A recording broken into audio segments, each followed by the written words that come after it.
Forever. So, ayun na nga, maraming nagre-request ng vlog namin sa business namin sa farm. And I'll show you today. You're lucky because it's our loading. It's last loading day. Kasi pag nag-load kami per building. So, tatlo yung building namin. So, first, second. So, one-third pang last today. Ang dami nagtatanong, ano ba yung farm namin? Okay, we are breeder farm. Ang breeder farm, it's different from broiler farm and layered farm. Ang breeder farm, galing sa grandparent stock, which is yung pinaka-head ng mga manok. So, mga anak yun, yung anak nun, yun yung dadalhin sa amin. Parent stock, yung sa amin. So, yung chicks nun, mga chicks, maliliit. Daming chicks ni Rico Meyerhofer pag makikita mo sa farm. Palakihin namin yun for 5 to 6 months. And then, after 5 to 6 months, maglilay siya ng eggs. So, yung eggs na yun, papaitlogin namin everyday. Magkaiba ang itlog ng breeder farm sa layered farm. Yung layered farm, yun yung kinakain yung table egg everyday. Yung breeder farm, ito yung nagiging niha-hatch, yung egg nila, hatchable eggs, ilalagay sa broiler farm, which is ibang farm na naman yun. And finally, papalakihin ang broiler farm at magiging Magnolia. Magnolia Chicken po ang aming business and basically parang ganon. We're the integrator of San Miguel Food Incorporated. So praise God kasi we don't need to market. They will get all our chickens and eggs. Okay? So sa breeder farm, there is 14 to 15 months for one cycle. Sa broiler farm, that's 45 days lang ata pinapalaki nila yung chicken. Sa amin, hindi. Sobrang selan, sobrang sensitive. So, may biosecurity. Pag nakita nyo itong mga video and picture, makikita nyo bagong ligo pa kami ni Rico. Kasi bago ka pumasok sa farm, kailangan mo magligo. Kailangan mo mag-sanitize, pati mga gamit. So, ganun siyang kahigpit. And what else? Yung breeder farm, same kami ng business nila Kuya Jun Limpot. Pare-pareho kami niyan. Parang iilan lang kami na breeder farm kasi mahirap kumuha ng land ng breeder farm. Kailangan malayong-malayo ka talaga at wala kang mga kapitbahay kasi sensitive nga talaga siya. Basically, it's 40,000 female and 6,000 male ang nasa farm namin. Something like that. Dahil isang male can hit 10 female. Ang swerte ng mga lalaking ko. Kakainis. Pero yun, ganoon talaga. It's their life. That's how we live dahil kumakain tayo ng chicken. And, you know, our business is very unsexy, but it's essential. And I'm praising God kasi dahil kahit nung pandemic, we survived, hindi kami nalugi, hindi kami apektado. Tuloy-tuloy. Because we are essential. Kakain ng chicken yung mga tao. Pero, you know, you never know kasi wala namang business na sure. Everything has a risk. So, we're just praising God kasi integrator kami ng San Miguel. So, nandun kami sa pinakamalakas na company sa Pilipinas. And yung broiler farm naman, yan yung mga business nila Mark Tingris, nila Joseph Yo, I think Arwen Santos, yan. Dapat magaganon din kami, but yung land namin, swinerte, blessing kasi nga, maganda yung land namin na pang breeder. Iilan lang ang pwede mag-breeder farm, hindi lahat pwede mag-breeder farm. So yun, bagong gising ako, pasensya na sa eyes ko. Ang dami kasing nagre-request about dito. Kung gusto nyo ding ma-educate, you can Google Breeder Farm, San Miguel Food, or Belmont, yan, yung mga ganyan. Kasi si Belmont yung equipment namin.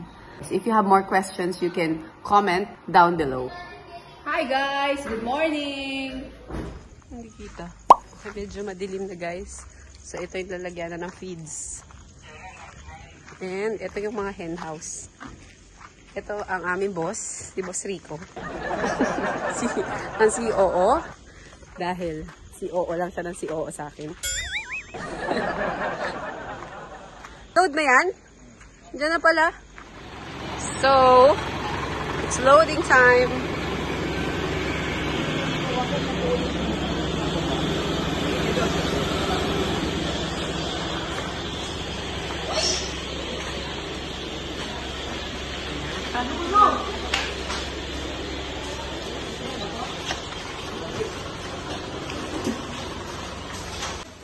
Go, laban mga kuys. Okay.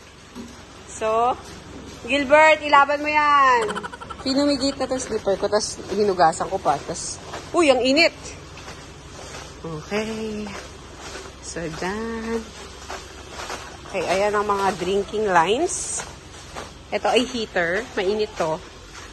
Kasi, heater, siyempre, yung mga manok, kailangan, pag baby, diba, gusto nila warm. Diba yung mga baby, malamigin sila. So, ganun din yung chicks. Hello! Kamusta? Kaya? Okay lang po. Okay lang po. Dapat kaya. Mainitin sila, mga chicks. Pag baby, diba? Kahit naman yung totoong baby, mainitin. Kaya you have to warm them. Init! Roy! So, init. Lalamig din yan. Pagka umaga naman, may aircon sila. Ayan na sila! Cute! Okay, tas tatanggalin dyan yung mga mahihina na.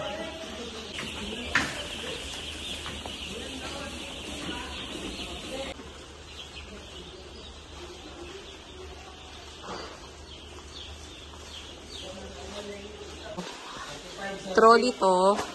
Ito ang naghahatid ng pagkain nila. Para hindi binubuhat. Kasi mahaba yung building. So, ito, yan. Yan yun. Yung trolley. Maraming trolley. Dalawa per building. And, ito ang mga boys. Ang magpapasarap. Paglaki. Oh, yan. Para makuha po yung average na.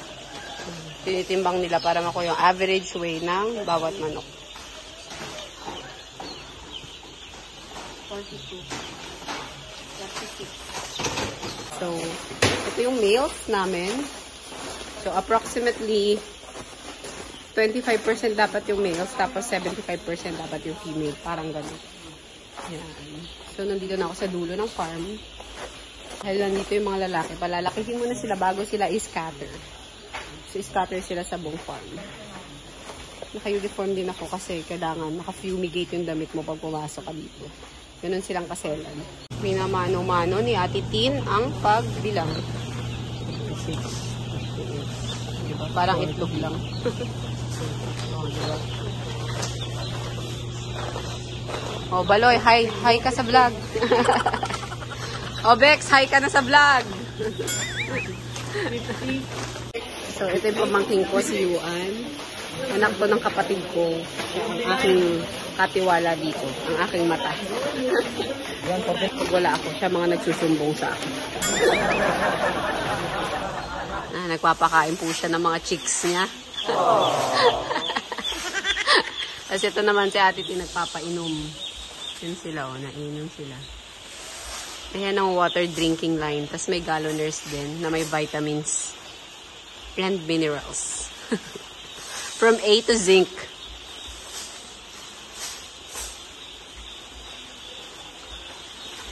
Oh, kaya na. Ayoko. Ano ko, chicks? Peha. Chicks mo ba ako? Ah!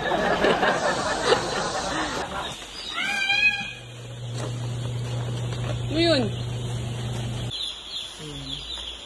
So, pag maganda yung spread ng manok, ibig sabihin, comfortable sila sa place nila. Dapat equally spread out sila. Kasi pag nagkumpol-kumpol, meaning kasi giniginaw yung mga yan. Ayun, no? Kita nyo may nagkukumpol-kumpol. Giniginaw yan sila. So, dapat spread equally. It means okay sila. They feel comfortable. They're not cold. They feel warm.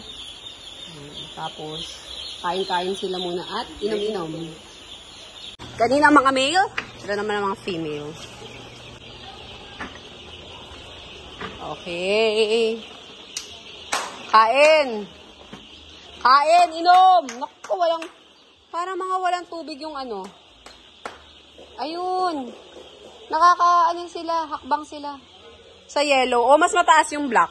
Alam nyo guys, 5 taon na namin ginagawa to. Pero never pa ako humawak ng chicks. Natakot ako. Ay, patay na yan. Reject. Ay, malambots. Pag reject, pwede mo na. Ibigay mo na yan dun. 2, 3, 4, 5, 6, 10.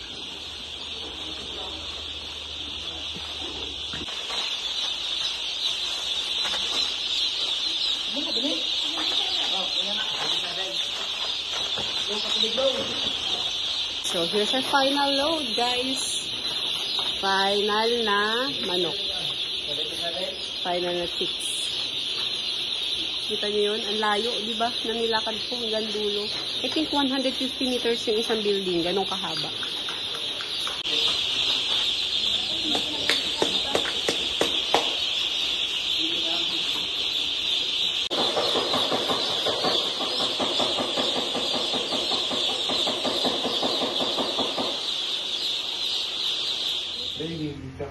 Ano ba sa video pa yung pinamita? Growing na nga ba? Wala kasi yan, ano? Ay, gusto mo talaga yan. 15 dapat. A few moments later. Alrighty, so there you go, napanood nyo yung video, and 5 years na kami sa San Miguel. It's our 6th year and our 4th cycle. Yan. So yes, may contract kami, 5 years contract. It's renewable naman.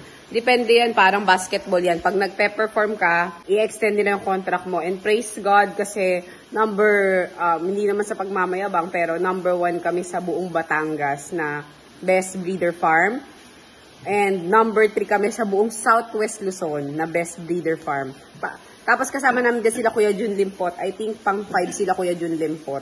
Yung mga number 1 and number 2, eto na yung mga matatagal na yung business nila na ganun. So praise God dahil magaling yung team namin. And mga doktor ng San Miguel. Yes, may sarili kami vet sa farm from San Miguel. They provide the feeds, the vitamins, and then yung mga tinuturok na vaccine. Kailangan din i-vaccine para hindi magkasakit yung mga manok. Yung mga haka-haka na mga sinasabi na nilalagyan daw ng mga gamot yung mga manok. Totoo yun, kasi syempre para lumakas sila. Pero lahat yun, okay yun lahat. I mean, it's good to eat. Kaya wag kayong maniwala dun sa mga sahabi na puro vitamins yung manok and everything. Syempre, kailangan mong palakasin yung manok para mabuhay sila. Diba? Bago mo sila patayin at kainin. That's the way of life. Wala ka magagawa dyan. So, congratulations to us ni Rico because nung nag-retire siya, ito yung business na pinasok namin. So far, it's so good. It's her main business. Kaya yung mga pagbablog niya, yung mga pagdayo-dayo nila, it's just our side hustle. I also have a side hustle which is the Brandville and the Skin by Leticia. And nagbebenta-benta rin ako na kung ano-ano. Kasi importante yan. Huwag lang tayong mag-rely sa isa nating business. Pero very important na meron tayong isang established business na kahit anong mangyari. Kami, kahit whatever happens to us, pagtanda namin, pag namatay kami, this business pwede mapunta sa mga anak namin. They can take care of it. It's forever, diba? So, maganda rin yung may maiiwan ka na ganyan sa kanila. And we will, of course, we will not stop. Okay, kasi we want to help more people. We have 30 staff. We want to help more people na magkaroon ng job. Sabi nga ni RSA, para umikot yung economy natin, kapag may extra money ka, you have to invest business, magkaka-work yung maraming tao, marami ka matutulungan at iikot yung economy ng Pilipinas. And we're helping the economy of the Philippines and we're providing essential food for the Filipinos and I think God is happy. Kaya be-bless niya tong business na to. Although, of course, everything has a risk, so huwag tayong complacent. We always have to do the work and to take care of the business, to pray about the business. It's very important. Pray about your staff, your partner, and my husband, and our leaders, and the chicken. So there you go. If you have more questions, don't hesitate to comment down below. Like, share, and subscribe. Ito nga yung sabi ni Harper. Don't forget to like and subscribe and hit the notification bell.